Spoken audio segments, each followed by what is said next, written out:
Welcome to a brand spanking new episode of Who Do You Think You Are? An exploration into how our thoughts, beliefs, and feelings create our reality. My name is Lastia Cahoot and I'm your host. I'm joined by my co-host on this show and in life, Glenn Sheridan. Every episode, we're joined by a special guest who inspires us to consider not only what we think, but how we think and how that thinking impacts our life experience. It's time to get this conscious conversation started as we ask today's guest, who do you think you are? Hello, everyone, wherever you are. Welcome to another episode of Who Do You Think You Are? My name is Lastia Cahoot. I am your host. I am here with my co-host in life on this show in pretty much almost everything that I do, Glenn Sheridan. Say hello, honey bunch. Hello there. Yeah, quiet little hello. And today we have another very special guest that I'm super excited about. I'm always super excited because every single time we have someone on, they really do inspire us in so many different ways to just really consider how our thoughts, feelings, and beliefs create our reality. So today's guest is someone that I have met recently through the Global Truth Center Los Angeles. So many of our guests lately have been coming from there, but I'm really excited because not only is this someone that I am in class with, not only is it someone that I have had the opportunity to listen to during our meetings and during various sort of happenings, but it's also someone that I'm getting to know through our new prayer partnership where we're meeting once a month to support each other in knowing something for the other that maybe the other is having a challenge in knowing for themselves, if that isn't too kind of, trippy or something. But anyway, our guest today, Joselito Laudencia. Joselito, am I pronouncing that correctly? I You think I am. pronounced it perfectly. Wow. So Joselito Laudencia, who originally is from the Philippines, but moved with his family to the San Francisco Bay Area at a very, very young age.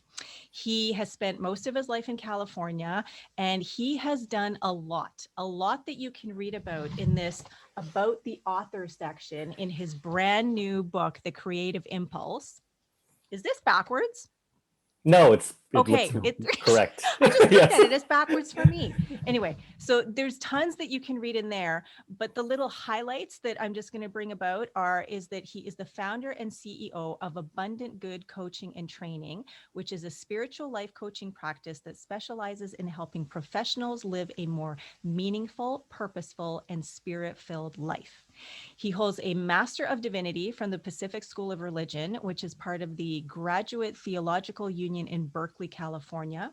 He is also a licensed spiritual practitioner or a practitioner of religious science through the Centers for Spiritual Living. And he is currently pursuing not one, but two doctorates, folks. One in religious studies and the other one in consciousness studies through the Emerson Theological Institute. So like I already showed you, last fall, he released his first book, The Creative Impulse. We're going to be talking about it today. He is working on his second. And let's see, what else do I know about Joselito? He likes sweets. He likes to go out to eat. So he likes fine dining and finding delicious meals for, a good price. I know that he is engaged. I know that he is moving this weekend and he still has time to sit down with us and do this podcast. So with all of that, knowing that there is so much more that has brought you to this moment, Joselito, right now, right here, today, in this moment, who do you think you are? Delicious. I love how you know so much about me, like these random tidbits. So to answer your question, who do I think I am? I would say in this moment, I am a lover of life. And Mm. what that means, so I'll tell you what that means to me. So um, I don't know if you're familiar with buffets, like, the all you can eat buffets. Right? Yes. I love buffets, right? And what I love about it is because is when you go into a buffet, you could actually like look at all the things that are possible to eat, and then you get to choose what it is that you want. And you could choose something savory or you could choose something sweet. And then if you taste something you don't like it, you could always say, okay, I don't want that anymore. Let me go for something else. And it's such a metaphor for me for what life is. And so that's the way that I look at life, is this glorious, abundant, infinite buffet, because, even when you get something, they replenish it, right? And so, like, if you want more of it, sure, the answer is always yes, let's make some more. And so that's how I see my life, is always then filling my plate with all this goodness that all of life has to offer. Okay, I love that. And the very first thing that comes to mind for me, especially because you just used the word plate, is one of the things that I notice about myself. Now is kind of one of those times in my life where I have a lot going on. And so that proverbial plate is piled high, like a Yeah. mile high kind of thing. Can you speak to that as someone who is a practitioner, as someone who is a coach? Um, what is that all about? I mean, you just talked about, sort of you have all of these infinite possibilities of deliciousness, to try and sup with glee upon. What is it about, be just like those people right now, I'm one of them, of like taking as much as you possibly can on that one plate that you have, almost to the point of overflowing, where it is almost sort of like, oh my God, like I can't possibly get through all of this. How do I manage everything that's on my plate? Yeah, yes. Can you kind of speak to that?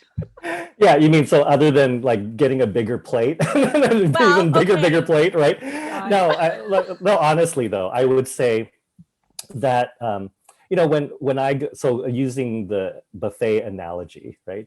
So even when I go to a buffet, it doesn't mean that I'm always eating all the time and continue to put stuff on my plate. I actually Hmm. have to go sit down, and I actually have to have a moment to enjoy what it is that I'm eating. And even when I'm sitting down to eat, I don't put all of it into my mouth, right? I choose, let me try this thing. Okay, let me try that thing. And then at some point, then I'll say, oh, you know what? Like, let me just rest for a moment, Hmm. and and just sort of get accustomed to this, enjoy, and then sit and chat with whoever I'm with and enjoy the time together. And then at some point, it could be 10 minutes, it could be an hour later, who knows? Say, you know what? I'm feeling a little hungry again. Let me go back up and get something else. Like, maybe it's time for a little bit of dessert, for something a little bit different. And so the way that I look at it is, there is so much deliciousness in life, and and we get to choose how we want to experience that deliciousness. And so Hmm. there comes a point, I've experienced this myself at buffets, when I've eaten a little bit too much, and I'm Hmm. like, I Hmm. can't do anymore. How did I get to this point? And Hmm. it's usually because and I notice for myself, when I've become a little bit too unconscious, meaning like I just was taking too much and I didn't check in with myself to say, was that enough? Like, it was just like, oh no, this is so good.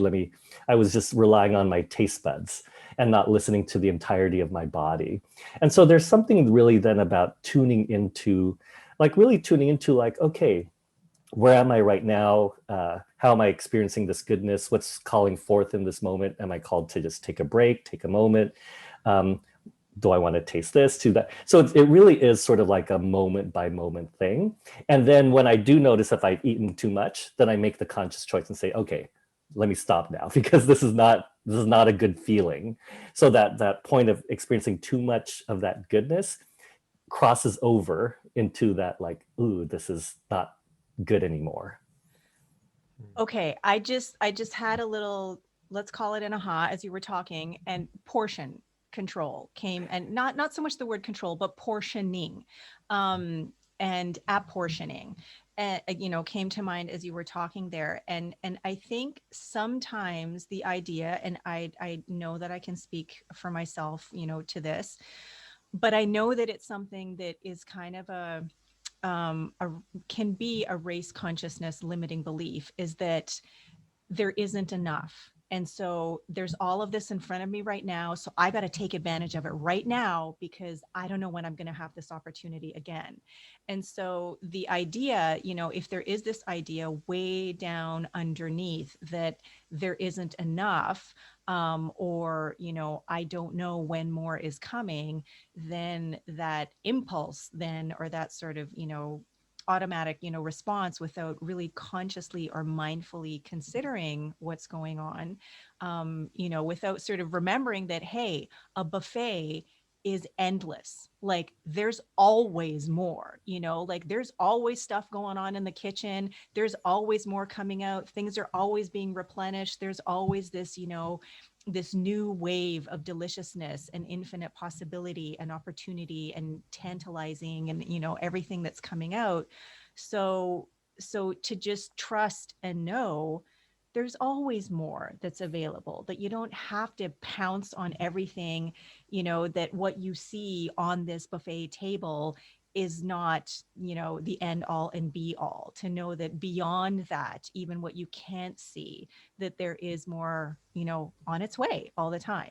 So portion out, your joy, your, deliciousness, your experience of savoring, and even, the what you were talking about earlier about, sitting, contemplating, taking a break, hanging out with people, to savor and enjoy all of the aspects of that buffet, which, like you said, isn't all about just eating all the time. So thank you. That was such a great way to start Yeah, with yeah. food. I love it. um okay, this is kind of but since we have, I have your book in front of me right now, and I did just get it the other day, so I was so excited to show you, hey, look, I have your book. Yes. I did start reading, and I had already started reading a little bit, because I'm you must have on Amazon a look inside portion, because I think I know I've read some of this before actually having the book in my hands. But anyway, I want to read this passage from here, because there are two words in here that I'd never heard before. And when I asked Glenn, who is such a reader and such a learner and such a sponge of life and loves words, when I asked him if he'd heard of these two words before, he said no, which Mm. is a shock and a surprise to me, because usually the answer is like, yeah, it means blah, blah, blah. So Right. anyway, so here we go. On page 19 of The Creative Impulse by Joselito Laudencia, for those of you following along. I'm going to open um, my book too. Okay. okay, Yes. so about halfway down, starts with, long gone are the days that I imagined God as an angry old white man sitting on a throne. Today, I use words like infinite source, divine intelligence, and the creative impulse. This is the cataphatic way that gives direction to my gaze, the finger pointing to the moon. But in my heart, when I seek to feel God, I feel an immense love that grounds me in peace and comfort, a deeply expansive feeling that I can't fully describe. This is the apophatic way that is the moon itself, the feeling of heaven on earth. So I read this after reading, the few pages before, when you introduce those two terms, cataphatic and apophatic.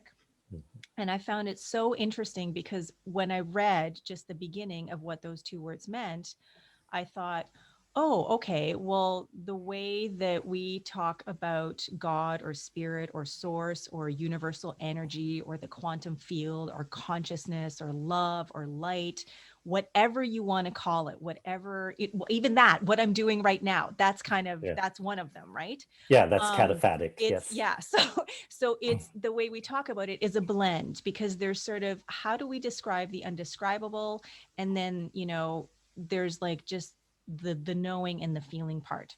So can you talk a little bit more about what those two things mean, because it was just this was such a beautiful passage. How are the words spelled? Okay, so cataphatic, just a little message from Glenn here. Cataphatic is Cataphatic, and apophatic is Apophatic.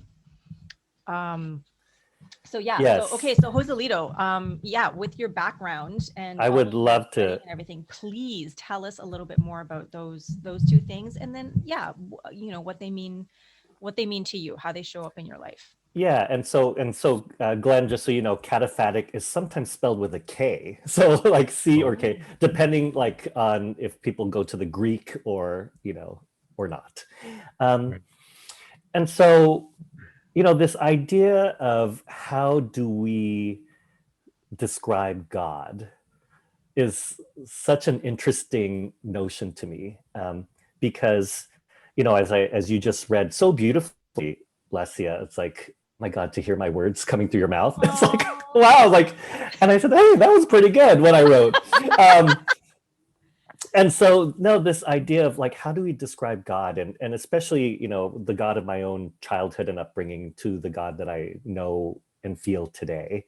And so the opening to these two different kinds of ways of looking or describing God, I actually first got introduced to that through Emma Curtis Hopkins in when she talked about your good is your God.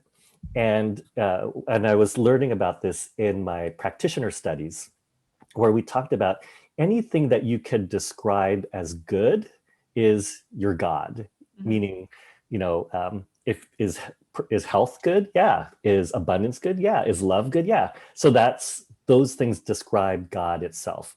And one of the things she was trying to do was teaching her students is that the word God could be such a loaded word Mhm. that, like, let's get rid of the word itself, and then get back to what it means to us, the feeling.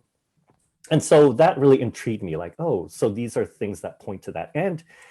And then I started to learn that there are some words that have different intonations to them, right? That get us closer to that feeling. So meaning when I say God is love, I'm like, oh yeah, I feel more expansive and connected.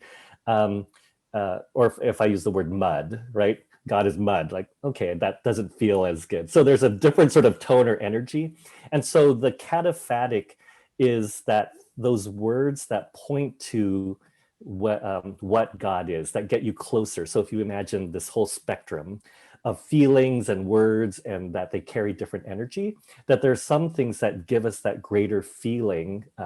Mud can have that feeling if you see mud in that kind of way, of course. I'm thinking of the show Suits. I don't know if you've ever watched it, but there's a character on that show. It's about all these high-powered, highfalutin lawyers, and one of Yeah. them loves to go mudding. Like Okay. that Yes. is his ultimate, going to the spa and just immersing himself in this most beautiful, luxurious mud. And so Yes. for him, I'm thinking, oh yeah, that's a spiritual experience. Yes. And so yes, for some people, like, so it depends on you personally, right? What Mhm. gets you to that feeling of the sacred, the connectedness, the openness and expansiveness. And so for that person, mudding like does that. For me, not so much, right? And so again, it's pointing to that gets us closer to that. That's the cataphatic way. Mhm. And then the apophatic is well, there are no words that can describe God. Like, God is indescribable because there's a whole totality of God that we are only just experiencing in a small sense or slice of God itself. Mhm. We can't experience the totality of the fullness of God. And so there's the apophatic way, which says, nope, any way that you try to do it, there's no words that you could use to describe God. And so that God then is that feeling, that more indescribable nature. And so that helped for me to then like understand when people, because like in our classes, right, we'll have people who will say, you can't describe God. Like, okay, that's the apophatic way. No, God is love. Okay, that's the cataphatic way.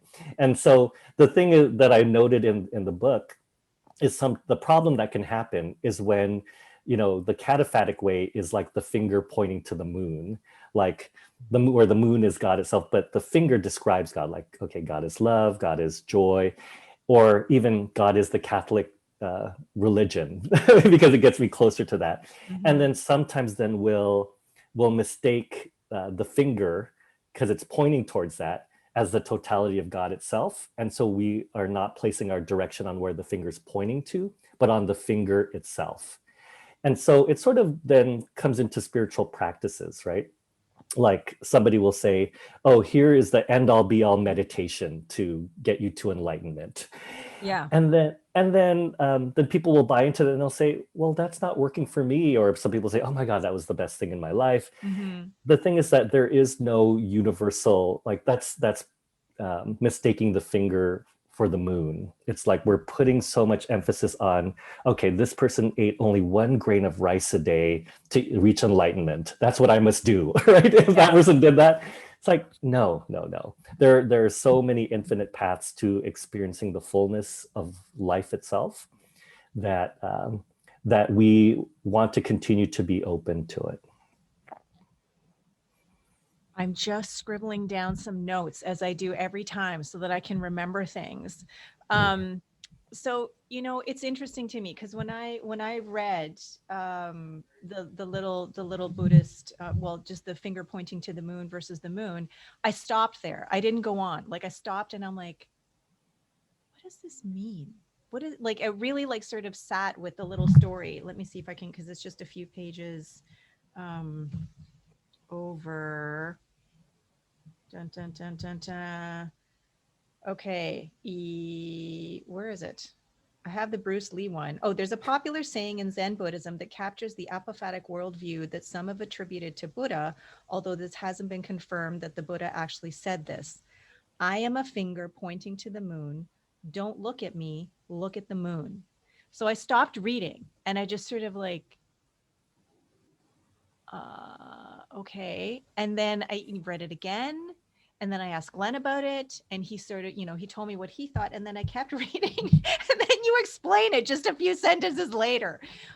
So to me, just like even sort of that experience was kind of what you're talking about, where like I got, I was contemplating what I was reading, but I got caught up in the, what it was saying rather than being, led to, the meaning behind it, which was kind of neat. Um, Yeah, well, and I'll say that's sort of like the way that I write the book, right? It's so the book itself it's a collection of different life experiences that I had that were what I call transformative for me, and then mhm, where I then talk about how my own interpretation of it, the life lessons or the learnings that I got from it. And I'll be honest, like a lot of people have said, like it's an easy read, like it flows and like they could just go through it and read the stories. And then they said, but there are points in it, they're like, oh, I have to like go back and just sit with that. Like mhm. I did I miss something or just like because there's some profound nuggets that really make you think, huh, what does that really mean? And then how does that really apply to my own life? So I'm glad that you had that experience. Yeah, yeah, and I think, I mean, as someone who is like, we're in this class, this is advanced consciousness studies class, which I have talked about before in different podcasts, even with our teacher, Dr. James Mellon. And I, like you, am writing a book. And so this is my first book that I'm writing, and it is my intention to publish this book, not just to write it as, a final assignment. And like you talk about in your book, it's taken me many, many, many years to get to this point of actually writing it, not just talking about it and, oh, I'd like to, do this, I'd like to do this. Oh, but now it's changing and whatever.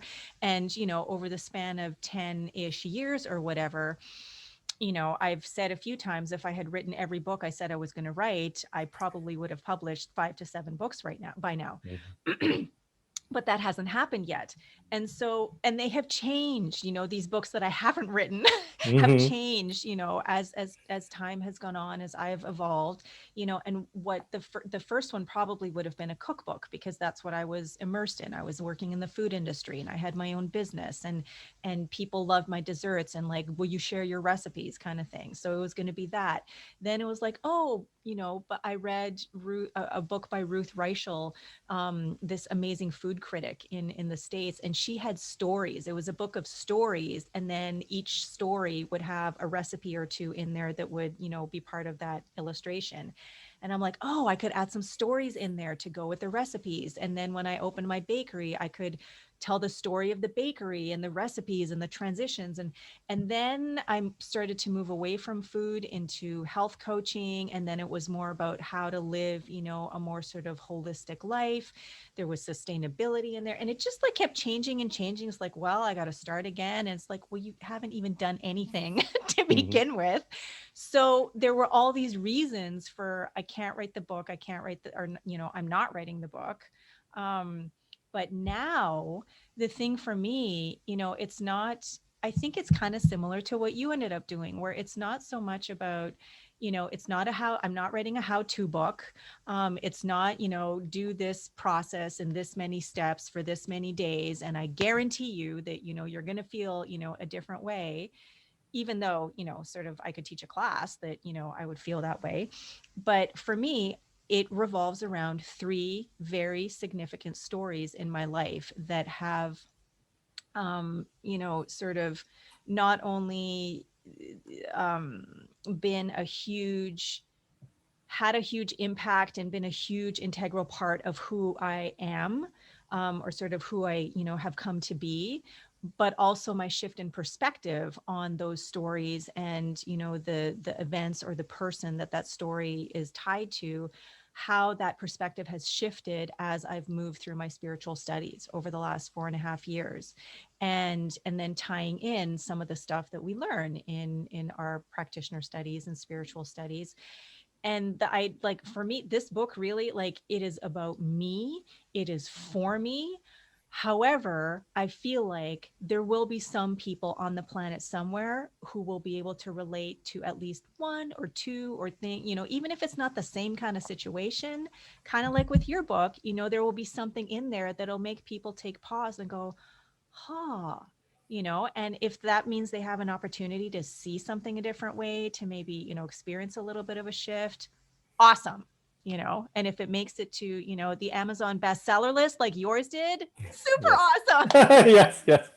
Now I'll share with you. So I had one of my dear friends tell me she read the book, and each of the collections of stories that I share, like they're so wildly different. Mm-hmm.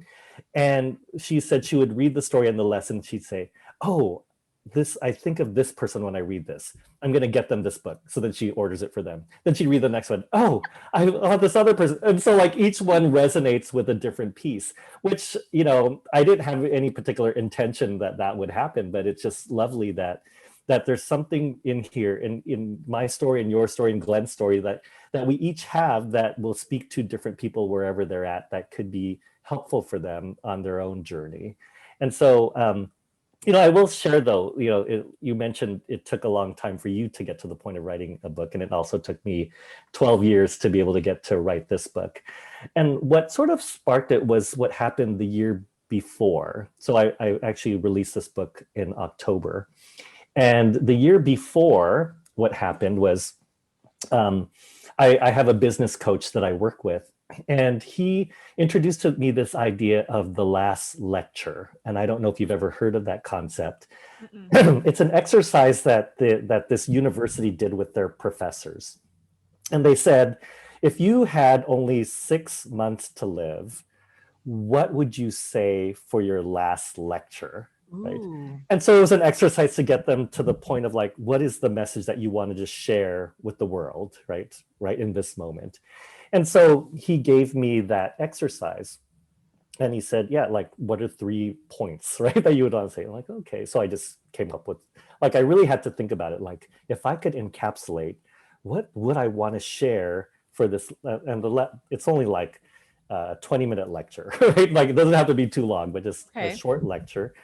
And then and so I said, well, these are the messages that I would say. And then he said, okay, now that you came up with it, now I want you to actually give that lecture, right? And he said, and so I said, okay. And he said, I want you to do it in 30 to 40 days from now. I'm like, okay, sure. And so like I started inviting people, and then I ended up having within that time period about 50 people in a room just gathered, and it was full and it was lively. And I just gave my last lecture, and that experience just taught me, like, wow, they're really, like, not only me, but each and every one of us has a message or messages that we really could impart to others.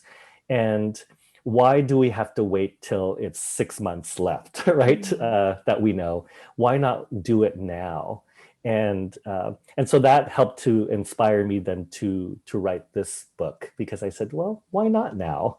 Like, why do I have to wait for it to be perfect or whatever? And I'll tell you, the other thing that's inspiring is, after my mom read it, so she read all of these stories that she had no idea that these things happened to me. And so Wow. that was an experience in itself, right? Because there's some very intimate stories that I have in there, that I actually really haven't shared with many people. Mm-hmm. And so she said to me, once she said, did that really happen? Did you really feel that way? And I said, yes, I did feel that way. And this really happened. And so, that process actually started to strengthen our relationship a little bit more. It's already a great relationship, but deepened it in a different kind of way. And it also inspired her to say, well, it seems like it's a pretty easy thing to write a book. So I'm going to write a book now. That's what my mom told me. And I said, okay. She said, but I don't write. So I want you to write it for me. So I said, okay. I said, just you tell me what your defining moments are in your life, and then we'll start that process. So Yeah. we've been talking about that. Wow, that's lovely. So, okay, so a few questions came to mind. Okay, one thing is that when you were talking about the last lecture, which I think is such a great exercise, it reminded me of in practitioner studies. I can't remember if it was year 1 or year 2, excuse me, when we had to plan our memorial service. Yeah. And so when, a lot of people in my class were like, "Ew," but for me it was like, "Oh my god, I get to plan a party, this is amazing."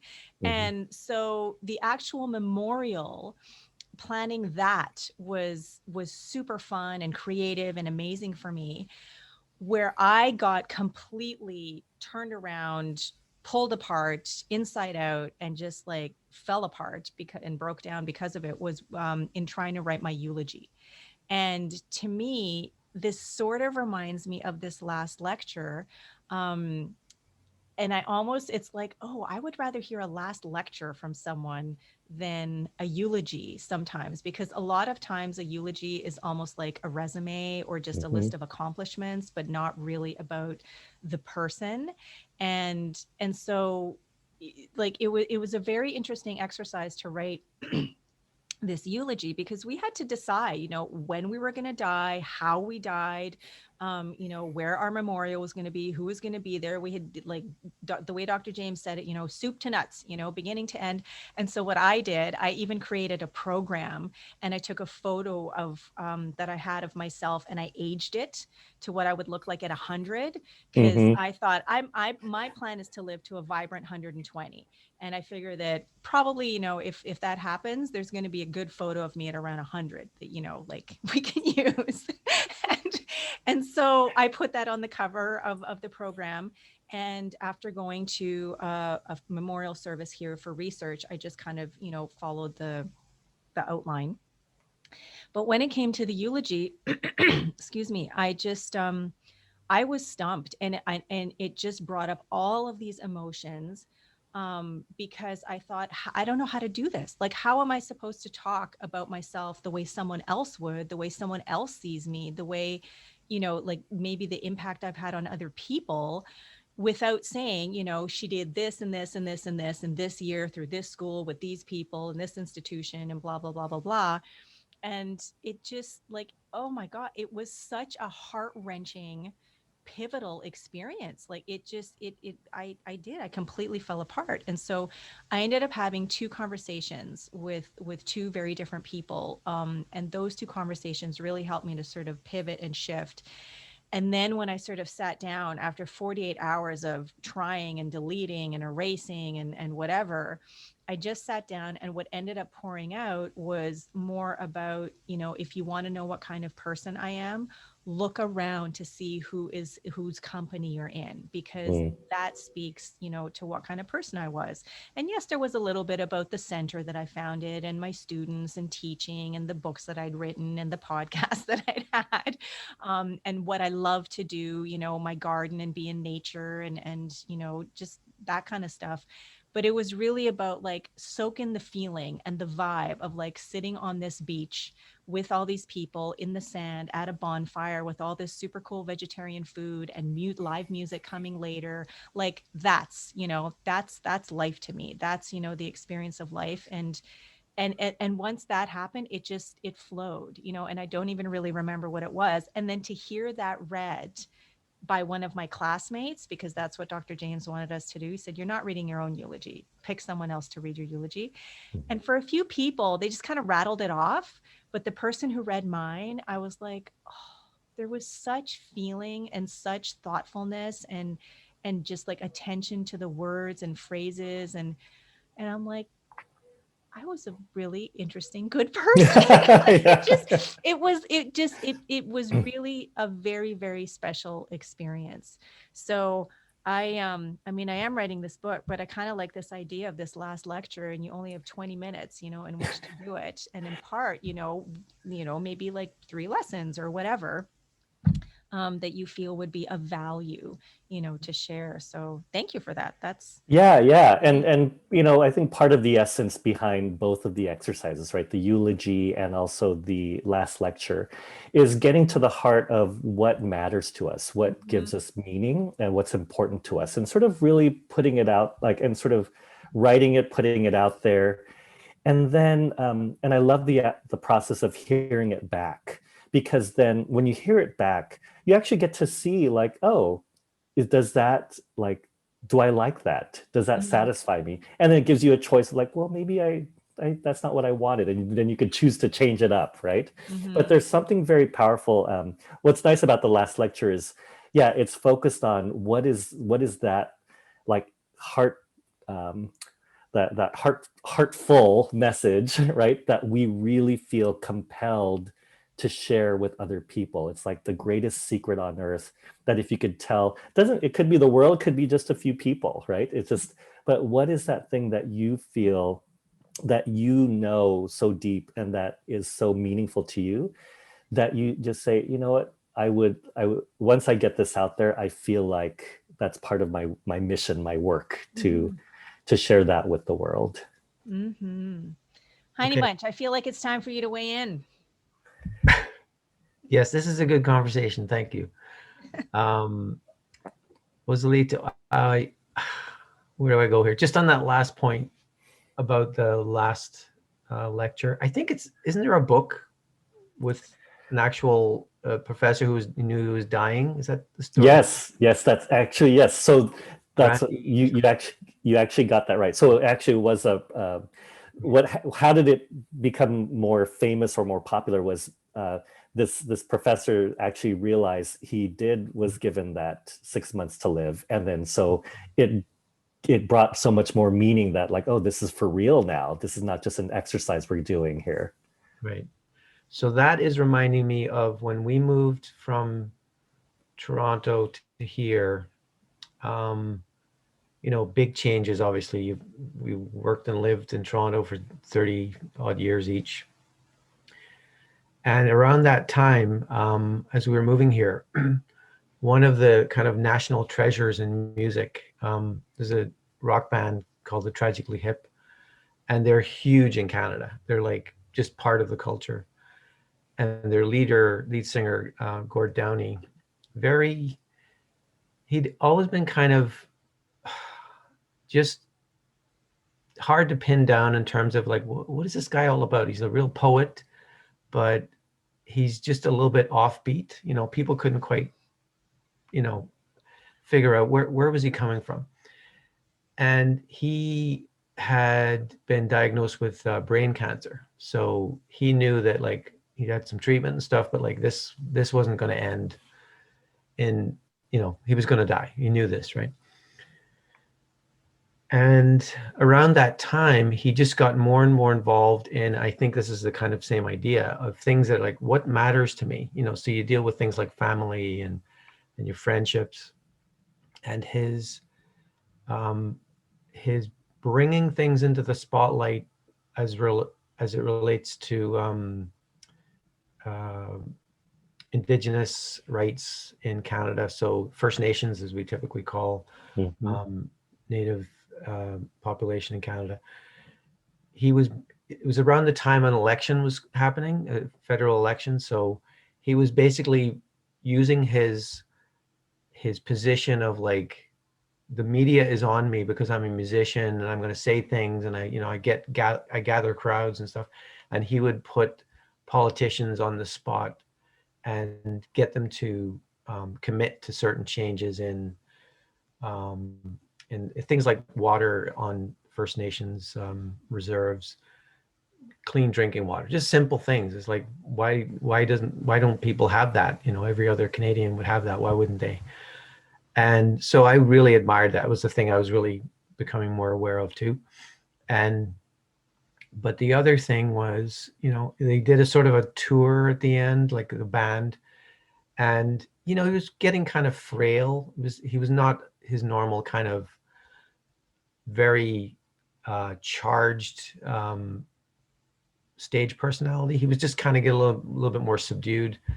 But it was an interview on the radio, I think, with him, and he was basically saying, like, I think in the end, I've realized all this stuff I've been looking for, my music, my lyrics, what it's all about is just love.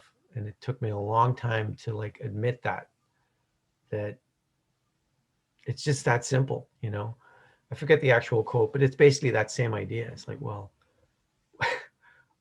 what more do you need, kind of thing.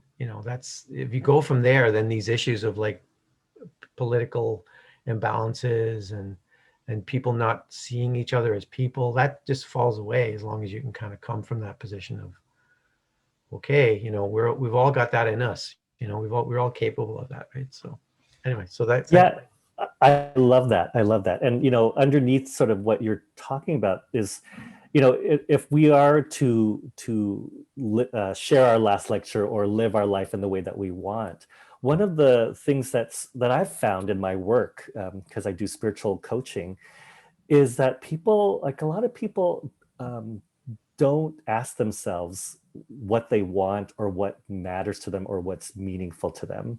And a lot of people, especially I work with a lot of people who find themselves in jobs that they just absolutely hate, or they like look back on their life and say, how did I get here? I'm not happy. And so then the process that is starting to then ask, well, like, what do you want? What matters to you? What gives you meaning? What gives you purpose? And sometimes it's things that you want to pursue. And then, as you said, at the very end, you say, oh, there's a grounding underneath all of that, which is love. Like, it was just love expressing in so many different ways all along. Can I share just really quickly, like a snippet from my book? I'm not going to read it, but I just wanted to share a story because I don't know. Oh yeah, absolutely. Yeah, and it's because there are so many stories in the book that are meaningful to me. But this one I wanted to just share is how I got to this perspective, like of understanding, like, what do I really want and what's stopping me from having that. And so it's one of my earlier chapters, and I think it's called The Pain of Being Gay. It's yes, chapter 2, The Pain of Being Gay. And, in the chapter, I shared how, growing up, I have 3 sisters, and growing up, I knew early on that I was gay. And I would often, as a teenager, cry myself to sleep at night because it was very painful because I was not out. And I played a video in my head, right, of me, like an adult with a wife and kids, and then realizing that I was going to be so unhappy because it wasn't true to who I was. And so I would cry because I thought, I'm going to have to hide my whole life. I could not imagine ever being out, ever. And so it was, so there was a moment then in my teenage life where I said, you know what, I don't want to feel this pain anymore. And so I made a decision to end my life. And so when I made that decision, I actually mapped it all out. I said, what I'm going to do is I'm going to like tell my family. I said, I'm going to go upstairs. I'm tired. I want to get some rest. Don't bother me till the morning. And then what I would do is go into my room and just take a bunch of sleeping pills, and then they would find me in the morning. And so I was in my bedroom at my house that one night planning it out. And it's like, okay. And so then so I figured out how it was going to happen, what I would be doing. So then the remaining question was when. So when will I do this? And so then I thought, okay, I wanted to do it when nobody would suspect anything because I didn't want to be interrupted. So I said, let me just wait. So I said, maybe I'll do it next week, right? So I was thinking next Wednesday. So I said, I looked at the calendar saying Wednesday is when I'm going to do it. And then as I thought about it, I said, well, I can't do it Wednesday because on Thursday I had a field trip that was happening at my school and I really wanted to go to that field trip. So I said, okay, So I said, let me wait then till maybe a month later. And then I said, okay, that's the date I'm going to do it. And then I said, wait a minute, there's a school dance that's happening that I really want to go to also. So I said, let me just wait, right? And then it's this went on in my head where every time I picked a date, then it was Halloween, Thanksgiving, Christmas, New Year's. Okay, I can't wait till because I want to experience all of those. And then I said, so I finally came to the end of high school, right? And I said, okay, I'll do it after high school, right? And so it was like what, 2 or 3 years from that moment. And then I said, well, wait a minute. After high school, I've always had this dream of going to New York. And so I want to go to New York and just experience the bright lights and like go to Central Park and all these things that I imagined New York would be. And I said, I will wait till after I go to New York that I will make this happen. And then finally, the light dawned on me.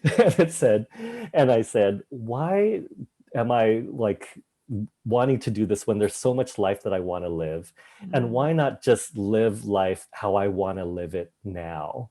mm, And so then and so I got out of my head and saying, oh, I don't like, there's another option here, right? It's to actually live the life that I want to live. And so that moment was a very pivotal moment for me because it said, like, here I was thinking that I had to live by someone else's rules or what I thought was someone else's rules. And I didn't have to do that. I could actually live my life on my own terms and live life joyfully. And so that moment became my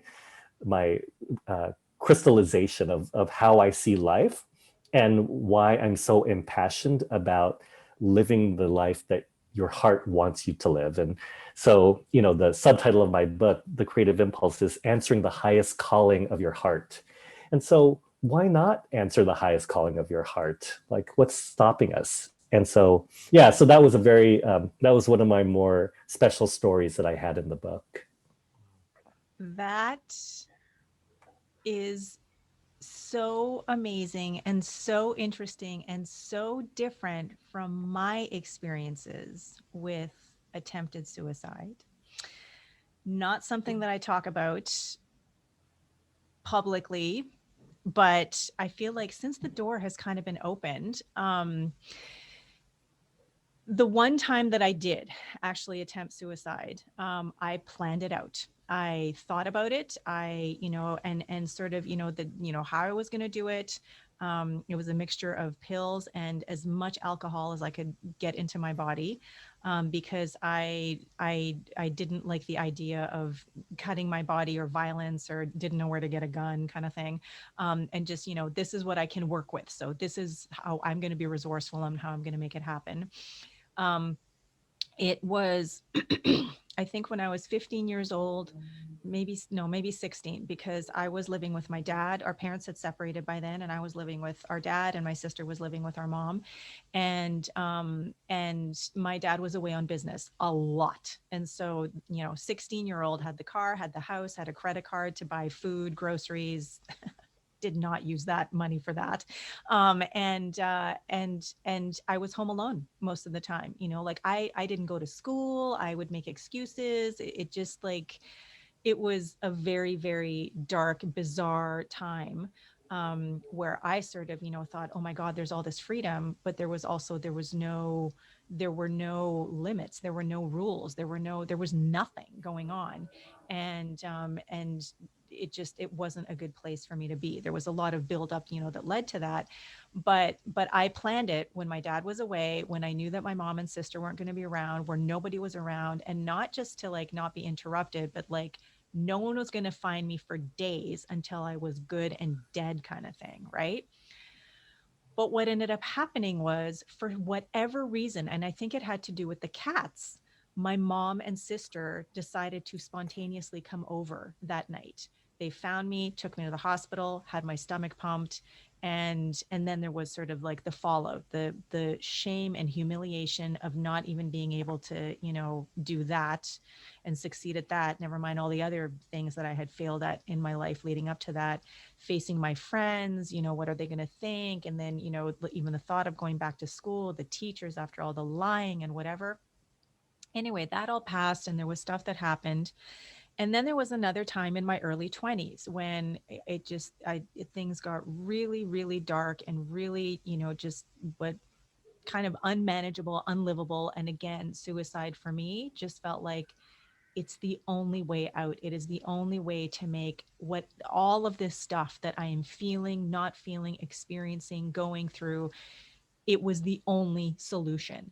And I in what I'm writing right now, I have written about this. I don't know if it'll make it into my book or not, but I have written about this where I did end up going to the Don Valley Bridge, and this was before they put up barriers on there because a lot of people would jump off the Don Valley Bridge down to the highway below, and commit suicide, and event because it happened so often they ended up putting these big nets and whatever on to try and prevent people. They put phones at either end, like sort of to call a suicide hotline. So this was before that. And so I still, vaguely remember standing there looking down at the highway below thinking, yeah, there's no way this will not work kind of thing, because like once I leap, that's it. I'm going to splat to the bottom, maybe be run over by a car or whatever. Didn't even really think about the fact that, I might end up causing an accident or, some car pileup or collision or whatever sort of thing. But I stood there. I kept standing there and standing there and standing there. And that time it wasn't, sort of like that something pulled my mom in to save me. There was something in me that said, get off the bridge and go and find your aunt. And my aunt, who's my dad's younger sister by 10 years, was almost like a surrogate mom for me when I moved to Toronto. She was sort of halfway in between me and my parents. She was super cool, super stylish, fun.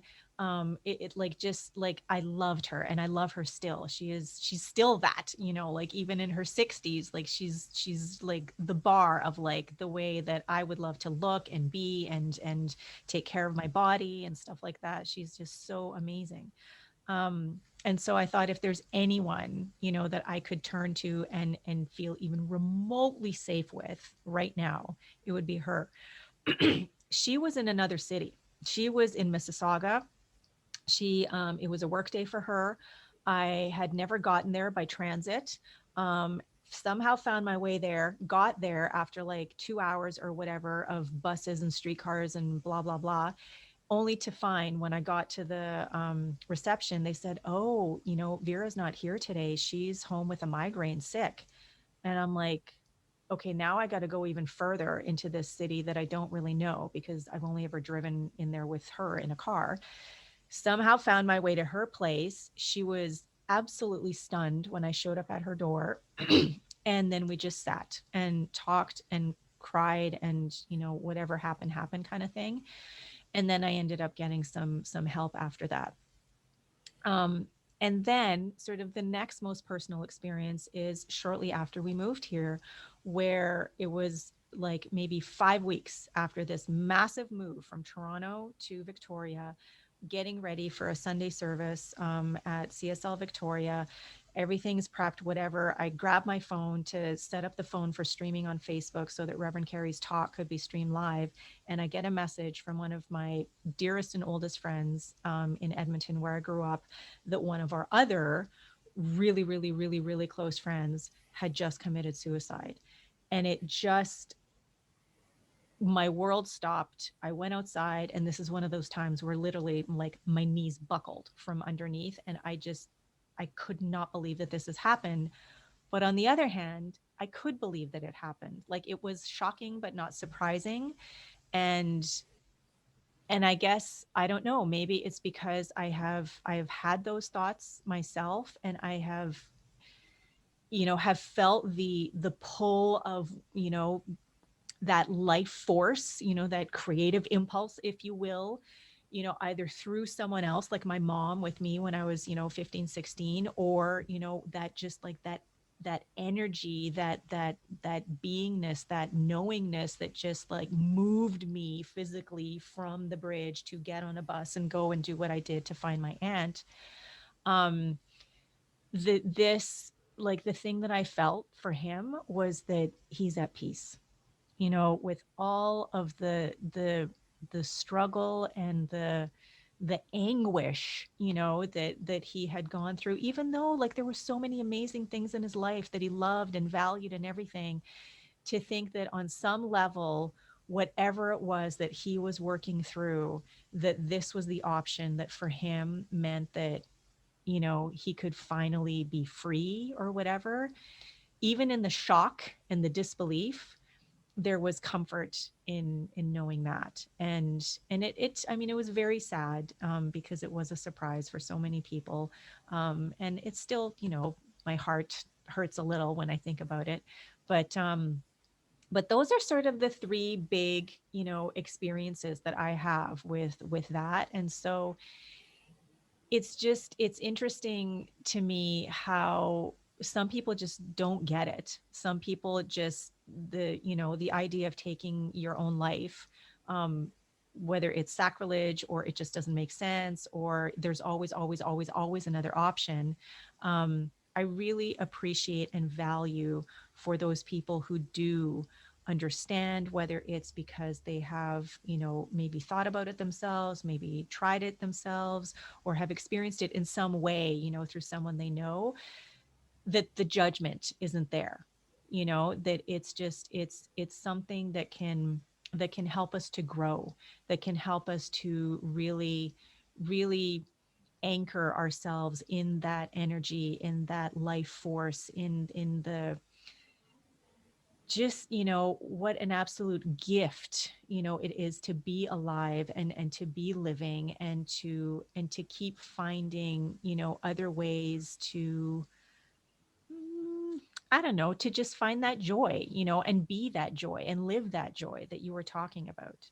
So, I'm sorry that this kind of took like a slightly darker turn, but that all came up for me, as you Mhm. were, and I haven't even read the chapter, so so it clearly there is stuff in here. I mean, that's just one of the, what, 12 stories that are Mhm. that are in this book. 13 stories, yes. A baker's dozen, 13 Yes. stories that, definitely will mean something to people and affect people in some way. Like, look at that, which, I just talked for 10 minutes or whatever it was. So thank you for that. Well, no, and I appreciate you sharing those stories because, often as you know, in our spiritual circles, right, there's this idea that is sometimes around that everything's supposed to be rainbows and unicorns, and that like everything's all good, and yet, there's one of the things that we tend to not address is the real pain that people are experiencing in their Hmm. lives. And rather than just glossing it over, then just having the space to just say, okay, so this is what's happening, or this is what happened. Um, and it's that part of the authenticity, the part of us that we don't try to hide, Hmm. and say, this is also part of me and my history and who made me and what made me who I am today. Yeah. And so I could hear from your stories, I could hear the tenderness in what you were sharing, and underneath it all, I could also see your own awareness and expansion and growth, like that can hold it all, even as painful as some of those memories might have been. Hmm. Yeah. Yeah. Woo. Okay. I have Glenn. I just need to pause for 1 second because I need to, just 1 second. Sorry. Okay. I'll be So this might be an edit moment, Okay. or maybe not. I'm not sure what he's pausing for. Oh, I do saw I it. do It I is have an edit time for moment. another? Okay. Okay, Do I so have time for we're another back. quick sharing, Oh or yeah, for sure, for sure. We're just gonna keep going. I don't know Honey how much Bunch, are time you we have muting? left? So Okay, so just so I know where to edit. And we're back. Okay, Joselito, you wanted to share something else? yeah, and so this idea of those, like even in the midst of those moments where it might seem the hardest, right? And then how even in those moments can we experience our connection, right, to the divine or to Mm-hmm. God. And so I wanted to share just another one of my stories. I think it was called The Night I Had a Gun Pointed at My Head. was the title of that chapter? Yes, chapter 7. And so this, people have asked me, which stories do you like? I say I love them all, but there are certain stories that have so much, sort of defining moments for me. And so this was one of them. So in my mid-20s, I had moved from San Francisco to Los Angeles to do some work, some political work. One night I decided to go out to a gay bar and went and had a beer. And I said, okay, I'm going to go home. So I was walking towards my car and I saw this guy sort of hanging outside. And so we struck up a conversation. And I call him in my story Juan. That's not his real name, but his name Juan. And so after chatting for a while, I said, he said, oh, can I come over to your house? Because I lived close by. I said, okay, sure, come on over. And so I said, I'm going to get to my car. You just follow me. So he followed me to my house. And I parked my car, and then I was waiting for him to come. Then he finally came. And then as I was walking through the house, I said, okay, we're going to have to keep the lights off because my roommate is asleep in his bedroom with his boyfriend. He said, okay. So we walked into my bedroom. I turned on the light, closed the door, and then we started chatting. And then he was like looking around the place, like looking around the bedroom. And I thought, that's sort of odd. It struck me that it looked as if he was like casing the joint, so to speak, right? And then he said, oh, you know what? I'm expecting a page. This is in the age of pagers, right? So he said, I'm expecting a page from my friend. So, and I left it in the car so I need to go get it. I said, okay. So he went to the car. I met him outside. He took a little while, then he came back. And then he said, oh, I did get a page. I need to go, but can I get your phone number so I could call you? I said, sure. So I ran back inside the house, wrote down my phone number. Then I came out, handed to him. Then we were just chatting a little bit. And then all of a sudden, out from the shadows, this other guy showed up. And I just looked at the other guy. I'm like, who are you? And then the guy I was talking to, originally Juan, then he brings out a gun. And he said, we're here to rob you. And then talk about knees buckling. I was like, oh my God. And so they said, we're going to take you inside and don't do anything crazy, was what they told me. So each one of them held, like they stood on each side of me and were holding my arms, right? And walking me into our house and then walked straight into the bedroom. And so Juan directed the other guy and said,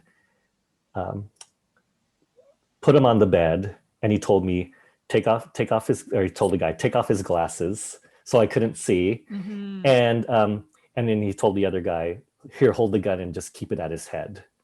And so here I am laying on the bed on my stomach, my glasses are off. And I'm saying, please don't hurt me. Just, take whatever you want. And they just said, don't do anything crazy. Don't do anything crazy.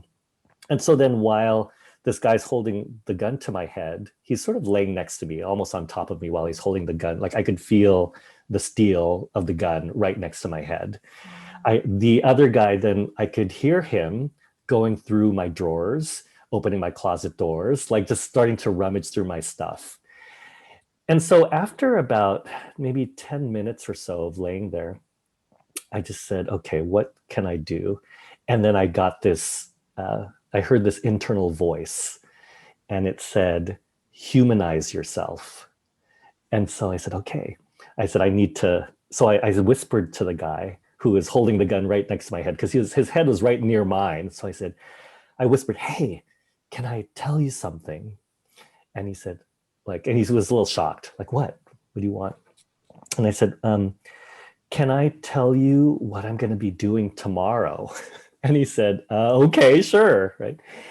And I told him how I was actually speaking at a rally the next day. And it was a rally that was promoting bringing about a livable wage for all the workers in Los Angeles, promoting that. Mm-hmm.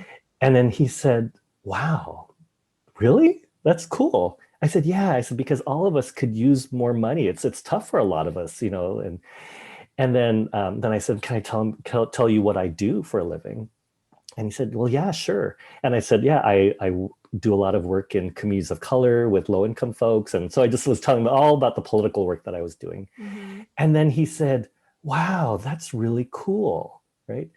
And so as I'm talking and saying this, right, and I could feel his opening and connecting with me, Yeah. I suddenly felt it's almost like this washing over of I'll just call it spirit, right? Washing over of spirit in that moment.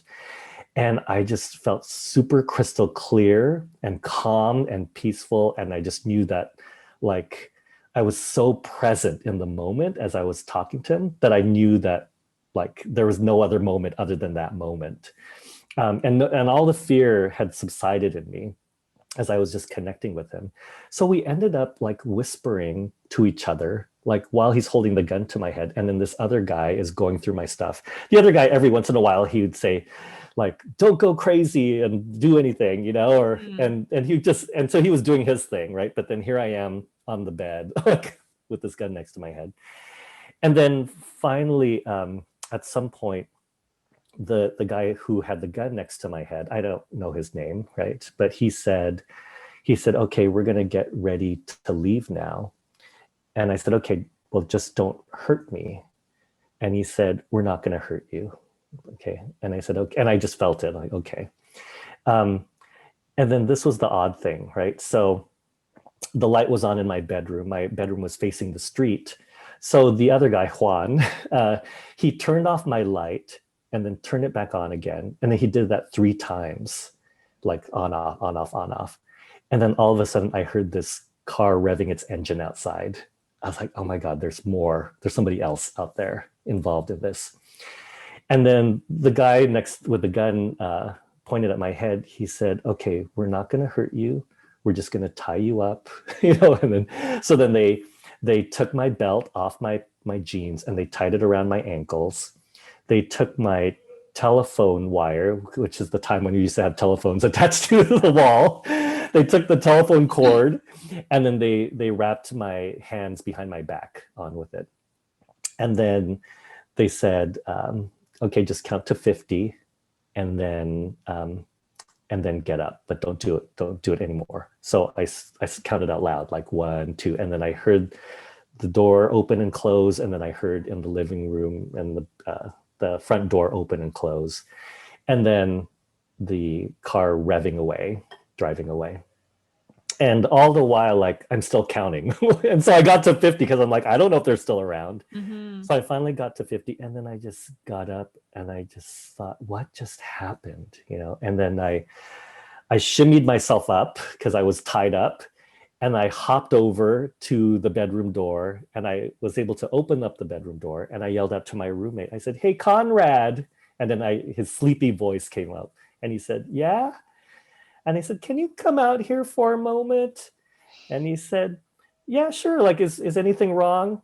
I said, yeah, I was just robbed. And then, like, I just started bawling in that moment. And I share that story because, because it's so interesting to me to be like in such a predicament and fearing for my life and then feeling what I would call the grace of God, whatever we want to call it, just that moment of just feeling so present and connected and protected all at the same time. And then later on, just not having any animosity towards them. It was just like in my conversation, like I told him, I said, I get why you're doing what you're doing, And so there was not only me humanizing myself, but me humanizing them, right? So seeing them for who they were too in all of this, that they weren't just, two-dimensional beings, that we were all real people, like making it through life, right? And so we found ourselves in this predicament. So yeah, that was one of my other special stories that I just wanted to share with you both. Thank you. That it really it makes me think to something that we speak about a lot is that we are not our experiences. We are not the things we do, that we are so much bigger than that. And for you, in that experience, which I mean, I can only imagine, to not only know that for yourself, but also know and feel that for, the people who were robbing you at the time. That's that's beautiful. Honey Bunch, do you have anything that you would like to share? Um, share? No.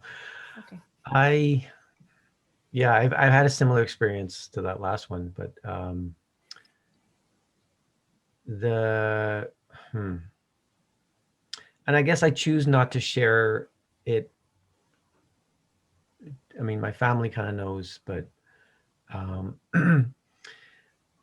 this is one of the things where I think it's important to have stories, and it's important to have these points of reference in our lives um, to kind of reach back to, or to focus our attention on. But I I think, okay, I don't want to go into the story because it's too much. It's really too much. And but I appreciate you sharing that. I mean, that's something, it's very valuable. What I was going to say, just to pivot back to the book, and again, I haven't read other than what Lass has read to me.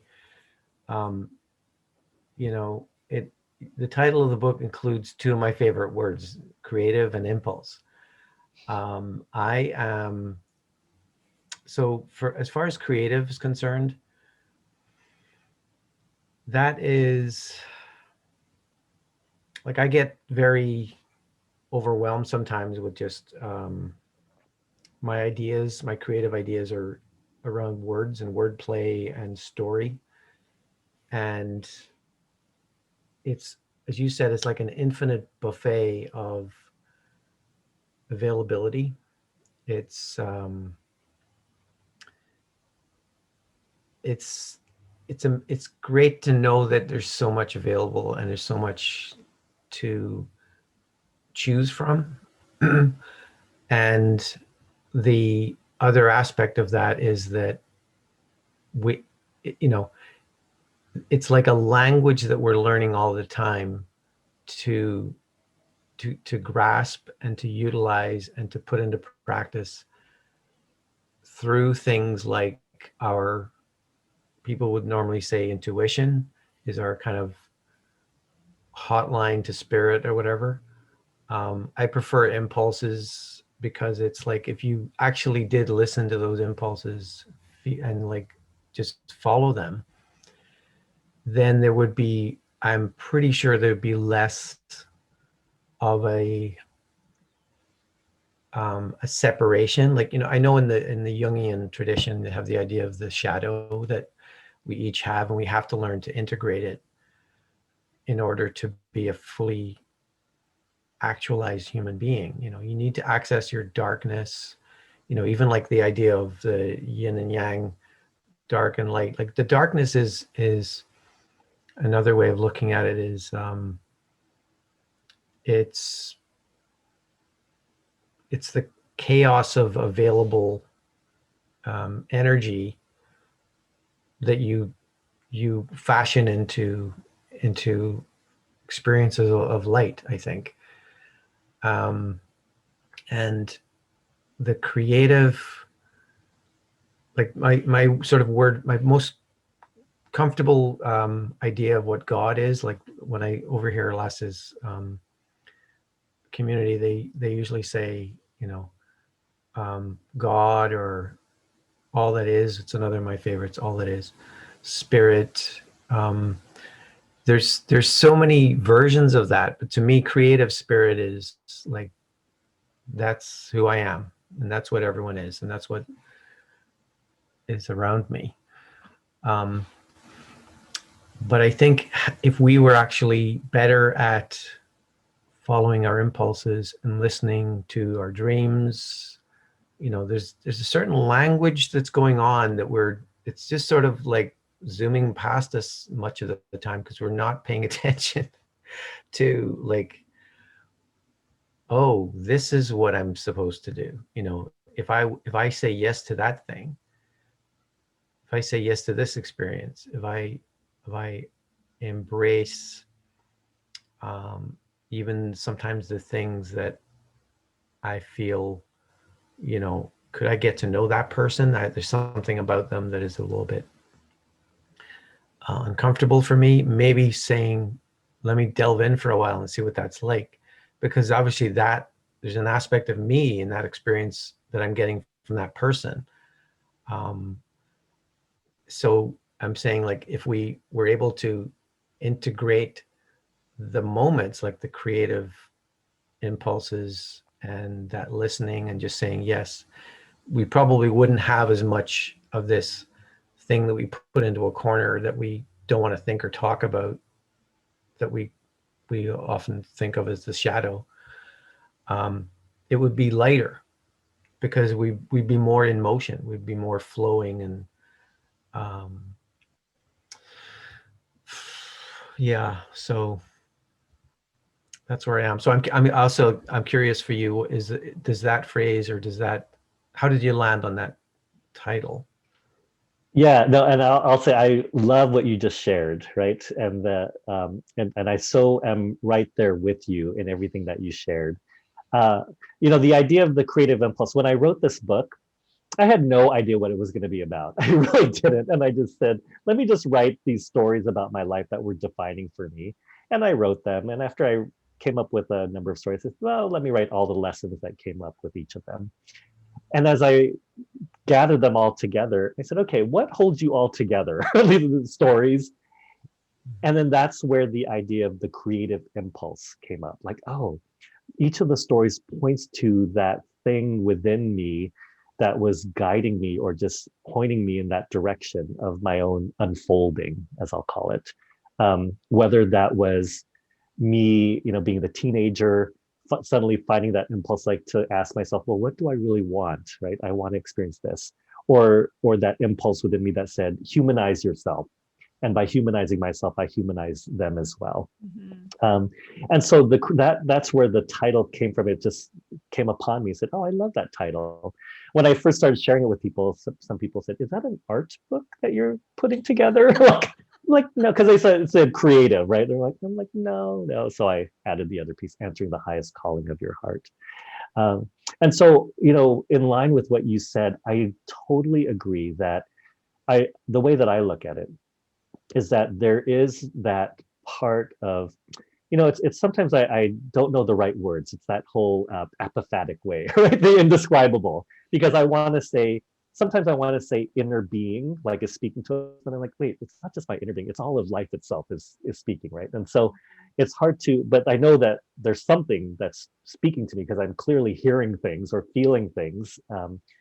Uh, and so I believe that there is a continual broadcast that's being broadcasted that is showing us, what I will call the path of least resistance, meaning that there are those things that I believe all of us want to experience more, like more love, more joy, um, anything, right? Anything that we call good, and our creative impulse takes us and points us to that pathway of least resistance. It says, here's the easiest way.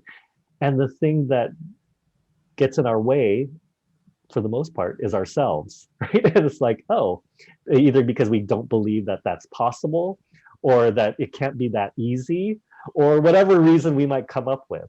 And so, and yet, Glenn, I could see as you talk that when you've listened to it, like it made you feel lighter. You said it made you feel more expansive. And so that's, I believe that like when we do settle down and listen, and sometimes it comes as whispers. And as another friend of mine said, sometimes it's like a 2x4 in the head, like something's just going to knock you on your feet, just saying, are you going to get the lesson now already? It's like, okay, fine, right?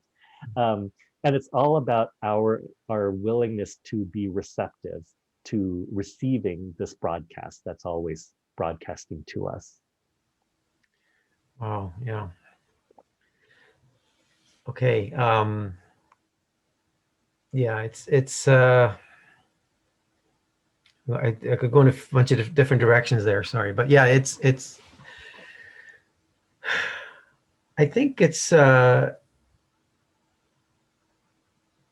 maybe this thing is the book. I'm sure, as you said, you started it as kind of an idea of filling a room with some people or some friends and listening. Um, it I think a lot of that is going on now with Zoom sharing, we'll call it, right? We're kind of getting better at doing a different kind of listening, but it's also at the expense of not having the energy of a room. I'm really missing that, with not going to the Unity Center I go to. It's I'm just sort of curious where that energy is going. What does this mean? Like, because there's a choice being made, and it's like you're not going to have some of this. You're going to have more of this. So let's go deeper into this, like this Zoom experience, this online communities. Who knows in a couple of years what that would look like in terms of like I've been listening to tuning into a Facebook group that is uh, going through a book that I really love, Nature of Personal Reality by Jane Roberts, Seth book. It's like a channel thing, and it's from the 70s. And listening to these, I've been on a few of the calls, but it tends to happen when I'm at work, so I can listen, but I can't really, jump in.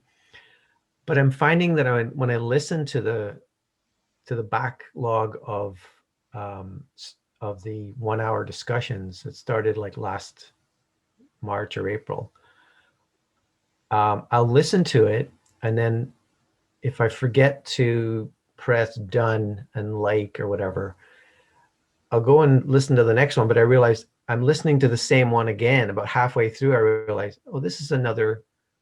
How did I miss her or him saying that thing?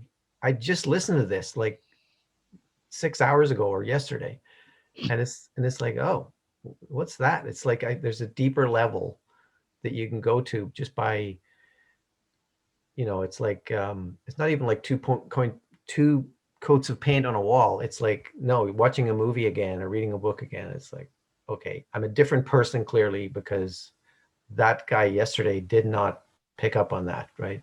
And that's important. That thing he just said, it's a really strange aspect of this new kind of where we are. I don't want to call it normal because I don't You like. know, Glenn, I just love, like, I could see the delight that you experienced in re-listening and then realizing, oh, why didn't I hear that? Like, this is really so cool to know, right? And that is what I think the journey of life is really all about. It's like there's this process that there is a delight in our own growth and our own becoming, our own unfolding, that you got to experience, like, say, oh, that's so cool. And I love that you mentioned the Seth books, because those were some of the first books that I actually started reading. So the quick story is, so again, in my teenage years, I was living in the city of Fremont, which is outside of San Francisco. It's just a sleepy suburb. I went to the library, and then I went to the occult section. Right? So I was like reading the occult, and so then I saw this book from Seth, right?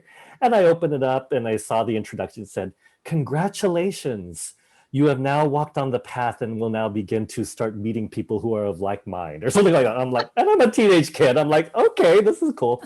So I said, let me check this book out. So then I went in line, again, this sleepy suburb in Fremont. And then this woman behind me, she just turned around and she looked at the book. She's like, oh, I love that book. So, and I'm like, oh my God, it came true. I'm starting to meet people who are of like mind. Like, what is this thing, right? And and so yes, like I believe life is always speaking to us. Life always speaks to us, and it's about our ability to just open up and continue to be aware and to listen and to catch it. Um, and so yeah, your experience then is just like, yeah, we experience things to at one level, but then we could revisit them again and see there's so much more richness that we might have missed. Mm. And it's there's no end to the depthness of life itself. Mhm. Always, always, always speaking to us. Yeah. That was a thumbs up for those of you who are just listening and not seeing this. Glenn just gave a big thumbs up to Joselito. Yeah, yeah. Seth buddies. Yes. Now, I have never really told anyone that before. So there's new things woo! coming through. So Well, there's the whole other avenue there that you and Glenn could, go down, because I have not read any Seth books. I am almost ready to embark on one. Glenn has recommended one. I just find with all the reading and writing for class and everything else I have on that, plate from that buffet that I have piled on, that reading for pleasure right now is not.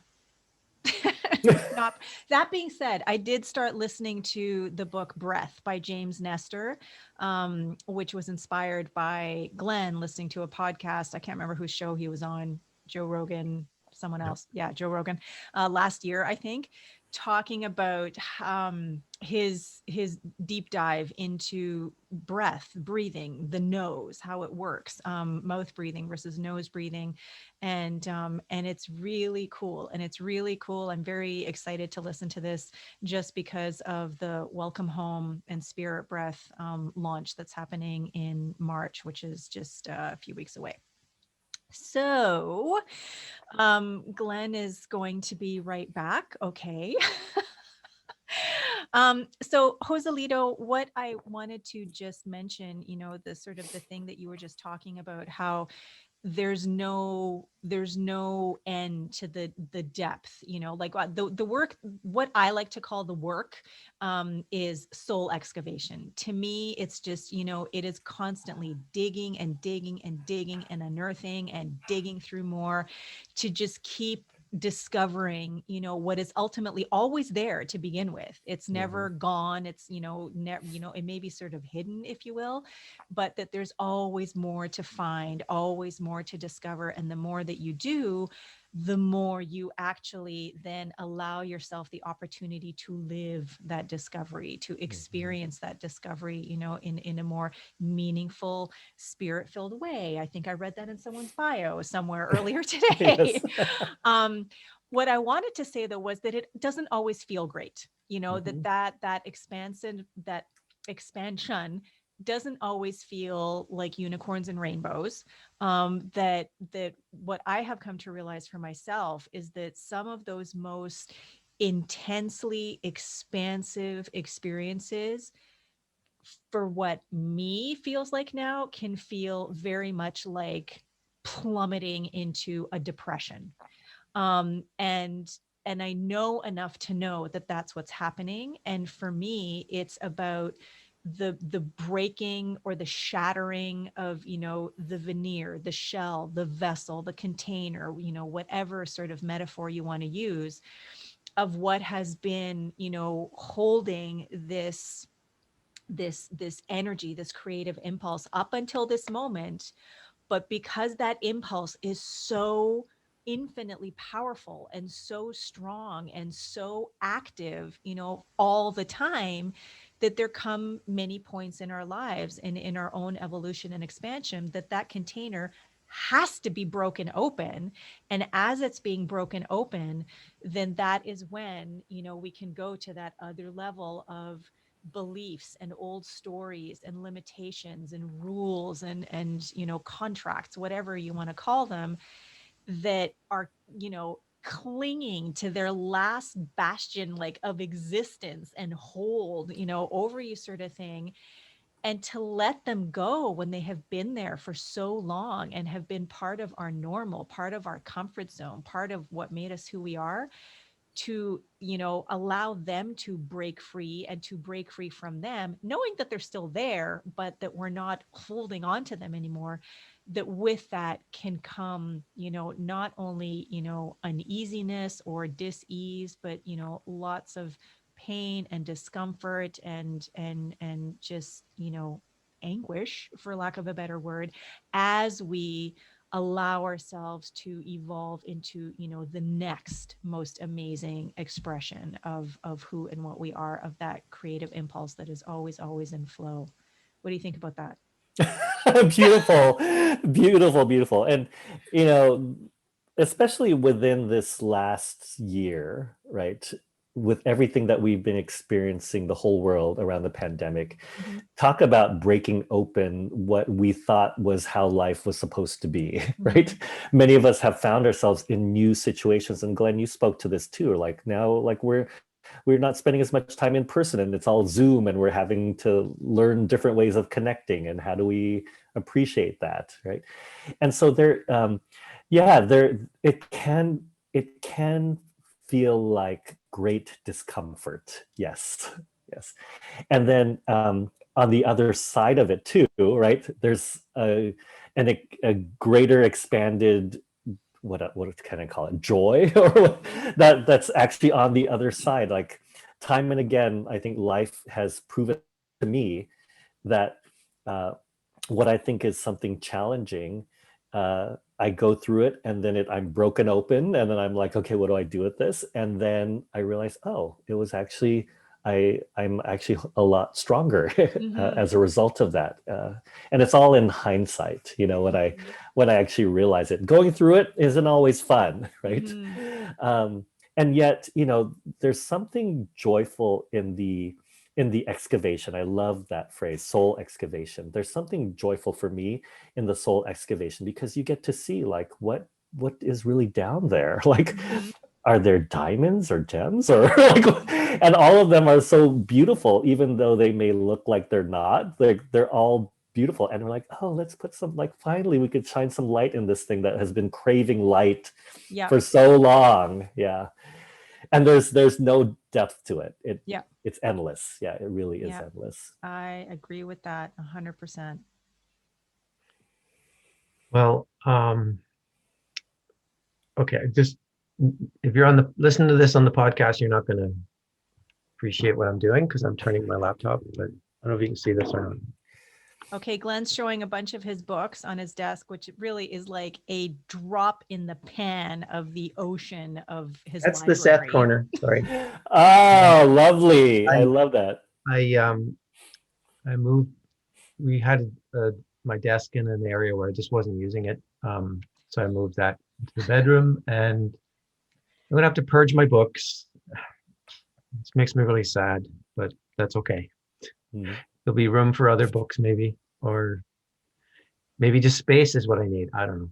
Well, anyway, so that thing of last year you started talking about that excavation and a new um, a new version in the kind of Seth worldview um, that I didn't really understand until I read um, the books written by this lady, Linda Madden-Dahl. She basically was a big Sethi for, decades.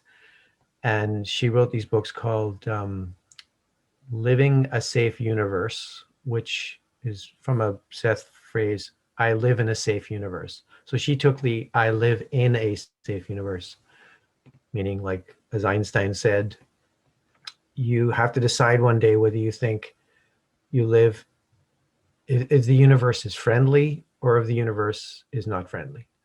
That was his, like, explanation of, like, that's how you go forward in life. Make that choice and just sort of act on that, either on that path or you're on that path, right? So she wrote these books, and it's another deep dive into these ideas, which is just, you create your own reality. You get what you focus upon. That's, the more you think about something. Um, okay, last just saying I'm freezing. Okay. the the one thing that I got out of the rereading of the Seth, or the reframing of the Seth material by Linda's books, was this idea that you, and it's a weird thing, but you're not building like the idea that time doesn't exist. I mean, people have been more and more accepting of this idea. It's just a framework, and time doesn't exist. Einstein said, time is an illusion, but albeit a very, what is it? A persistent one, albeit a persistent one. So if there's no time, then it's just basically you creating over and over again your reality from basically your beliefs, right? What you are, what you experience is your beliefs and your emotions and your expectations. If you're anticipating to have good things happen in life, wake up feeling, I have an amazing life, I'm blessed, whatever, I'm going to be surprised by some amazing interaction with someone. You're basically building all the time. You're just like, it's not that you're building on something, you're making a new thing every moment, like it's like nanosecond by nanosecond.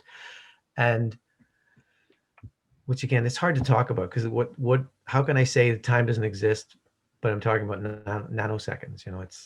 It's just a weird paradox, right? But this thing I was sharing with Lassie the other day, this one of these ideas I had was that time may not exist, but story does. We're just creating a new story.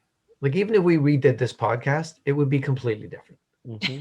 Yeah, You absolutely. just take one thing off and you're just, that's a different story. I didn't pay to see that movie, or read that book.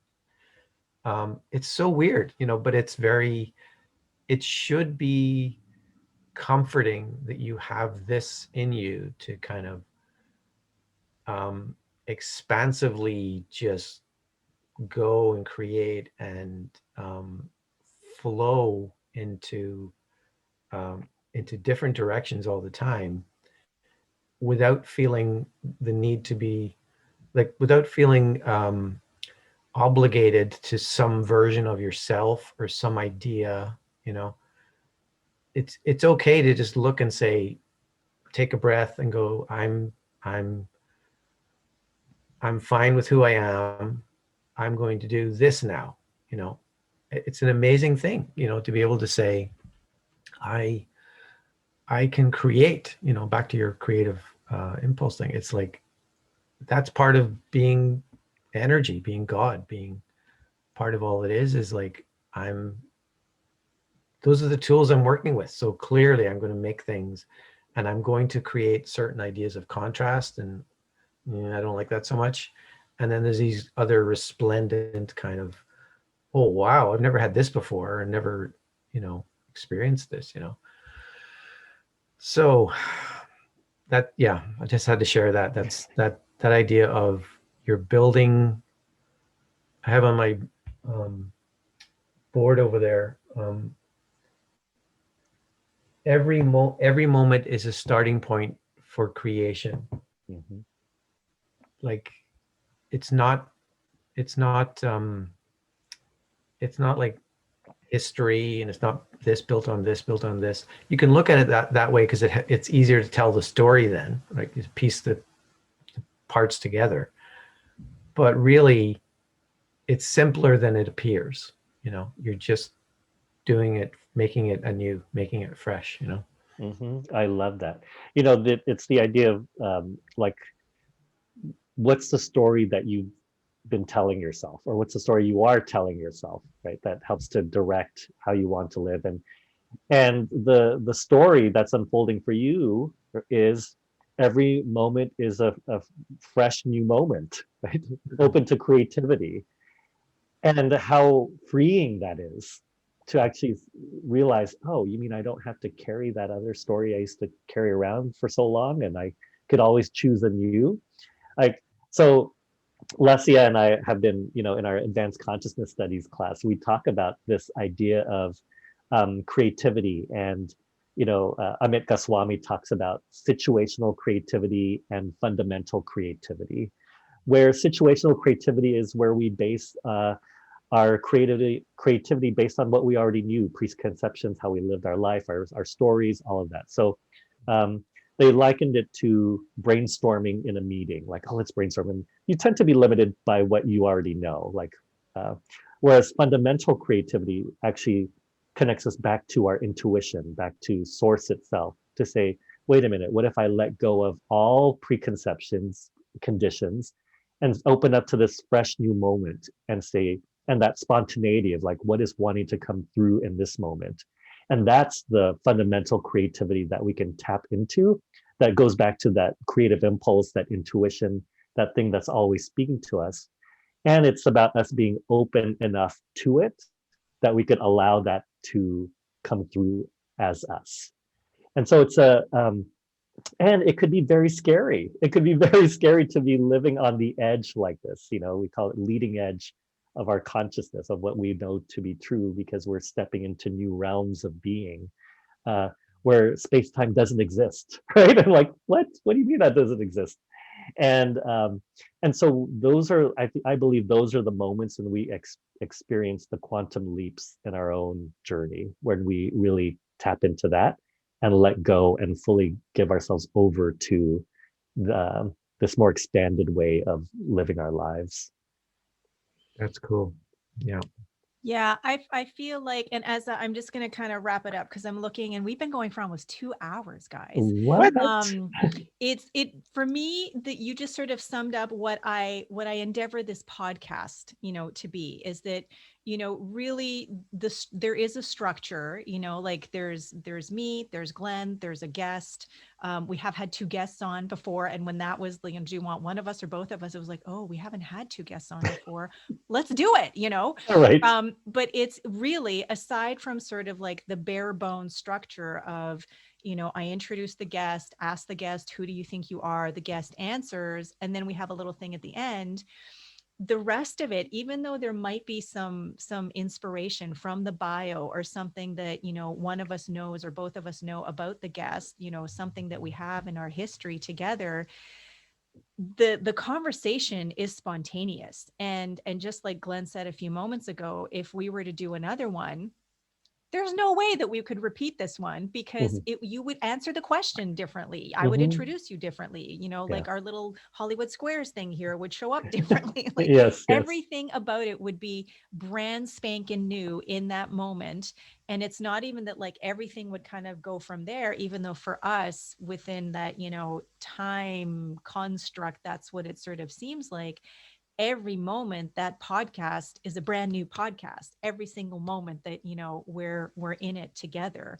And that's just so exciting to know that that is happening, that spontaneity, that fundamental creativity, and that we are allowing ourselves to be in the flow of that fundamental creativity as it's happening, as we're, creating and participating in it. That's, I don't know, there's a thrill in that for me. Yeah. No, I think it's magnificent.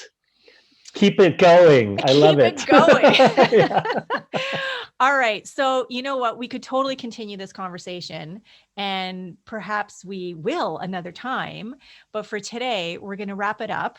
And even though we're already, feeling light and spontaneous, we're going to keep going with the spontaneity, and we're going to move into our super rapid fire question round, which is where Glenn is going to ask our guest, Joselito, a bunch of questions. And Joselito has 1 minute, or actually, they have 1 minute together. These questions are going to be asked for 1 minute. And Joselito, just answer off the top of your head spontaneously from as fundamental creativity in action.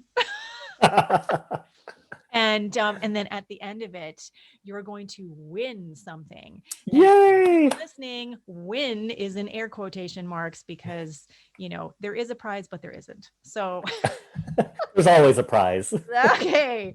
So, I have a timer ready to go here. Mahoney, whenever you are ready, just let me know.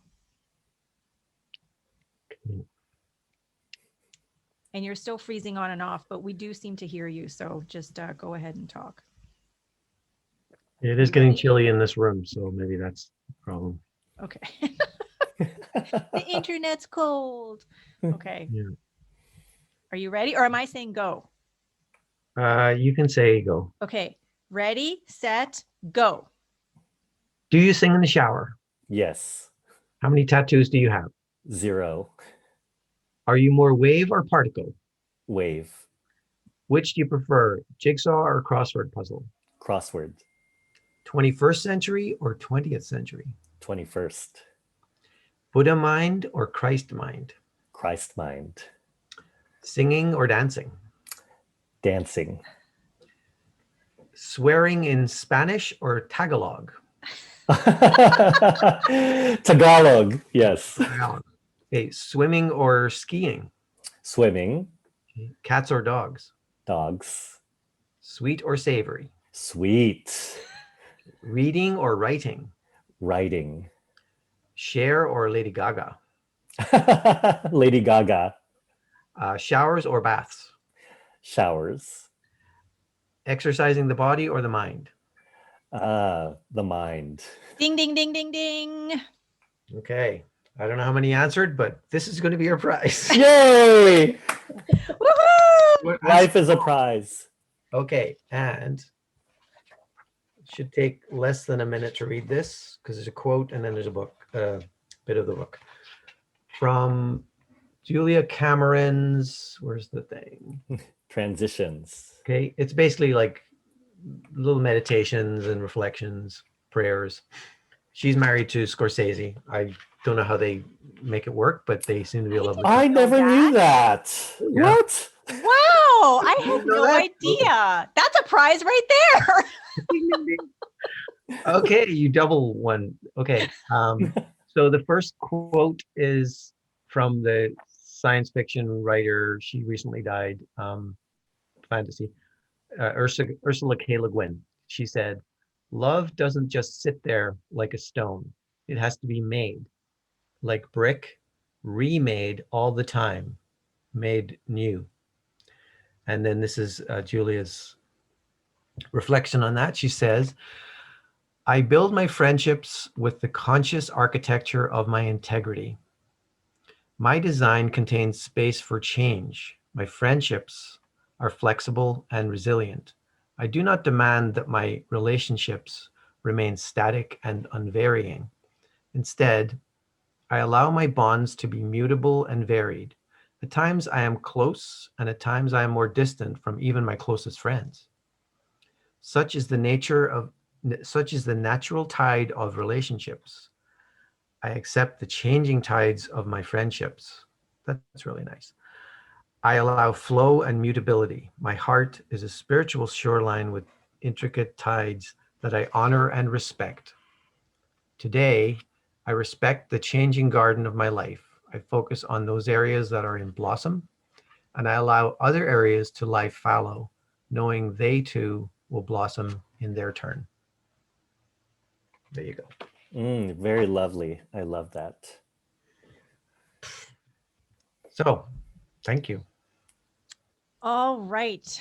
Well, thank you so much to you both. Thank you, Honey Bunch, for co-hosting once again. And thank you, Joselito, for being a guest on our show.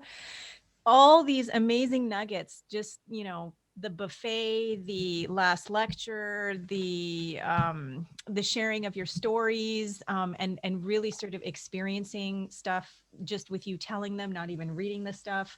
Congratulations on your book. I'm excited for everything that is unfolding for you. And I'm amazed that your living room looks so good, even though you're moving this weekend. Yes, it's a fake living room. Yes.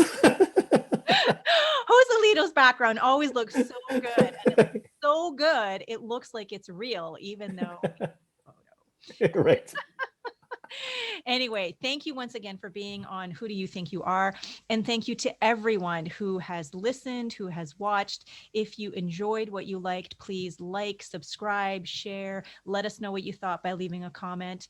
And before we go, Joselito, if people want to get a hold of you or get in touch with you to learn more, where can they do so? They can visit my website at abundantgood.com. All right. We will put a slide up for that so people can see it. And again, thank you to everyone for watching, listening, supporting. We are so grateful for everyone. We love you all and look forward to seeing you for another episode soon of Who Do You Think You Are? Bye for now. Bye. Thank you. Thank you. This has been an episode of Who Do You Think You Are? An exploration into how our thoughts, beliefs, and feelings create our reality. My name is Lasia Kohut, and I have been your host. My co-host has been Glenn Sheridan. We'd like to thank the following for helping make this podcast a reality. Today's special guest, Joselito Laudencia. Music, Vasco Lorenco, copyright 123rf.com. Background illustration, Sakma Staircade, copyright 123rf.com. For more information on this podcast and Lasia Kohut Soul Excavator, please visit www.lasiakohut.com. If you like what you've heard, please like, subscribe, and or let us know by leaving a comment. Thanks for tuning into Who Do You Think You Are?